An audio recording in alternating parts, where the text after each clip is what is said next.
Waar het in en om begin?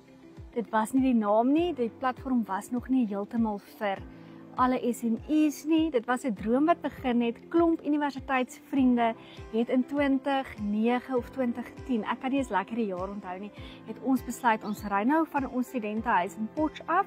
Ons gaan na die Valdriehoek toe, Emerald Casino, hulle het 'n buffet ete. Ons gaan die dag nou spandeer om besighede te bespreek. Ons lees altyd van hierdie besighede wat ontstaan wanneer klomp universiteitsvriende of vriende of kollegas koppe bymekaar sit en ons wil net voel en wat dit is om bietjie koppe bymekaar te sit. En dis waar die droom begin het, dis waar die hartklop begin het. Hoe kan jong mense op daardie stadium iets ontwikkel wat 'n leidende effek en 'n sinvolle effek op die samelewing het? En daarna het ons almal studies voltooi, ons het gereis, ons was so bevoorreg en geseën om al 20 lande te besoek. En wanneer 'n mens bemarking en kommunikasiekunde, bietjie sielkunde en bedryfsielkunde studeer het, dan kyk jy met 'n spesifieke lens na die lewe. En wanneer ek hierdie lande besoek, dan kyk ek altyd na besighede en entrepreneurs en bemarking. Die mees onlangse besoek was in Nederland en dit was my so toonaangewend hoe die dorpies in Haarlem meer 'n pull strategie ten opsigte van bemarking het as 'n push strategie.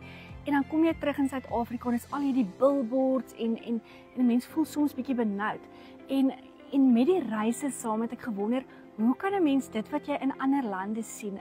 In Guatemala en Panayachel het ons tussen sulke markte rondgeloop en daarso verkoop hulle hangmatte en alles wat hulle self maak, en hulle is bereid om te negotiate oor hierdie prys van hierdie item.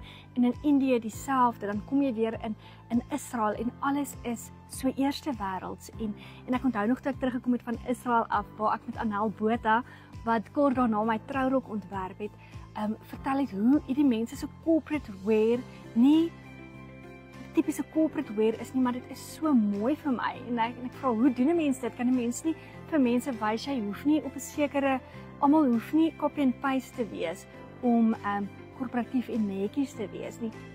En dit is die lens waardeur ek na die lewe kyk en ek is so bevoorreg om nou al 'n spannetjie te hê wat saam met my droom en saam met my glo en wie se visie ons kan inkorporeer om te sê, weet jy, hier's jou besigheid. Jy hoef nie, dit is nie 'n cookie cutter nie, want dan het ons net een besigheid nodig. Elke besigheid bring iets anders na die tafel toe. Ja, daar's basiese reëls van goeie kliëntediens, kwaliteit en al daai goed wat in plek moet wees. Maar wat bring jy na die tafel toe? Wat is uniek? En hoe kan ons vir Suid-Afrikaanse besighede 'n platform stig dat jou eindverbruiker presies kry dit waarna hulle soek? Wel, in en om Suid-Afrika staan gereed om hierdie vrae vir julle te beantwoord.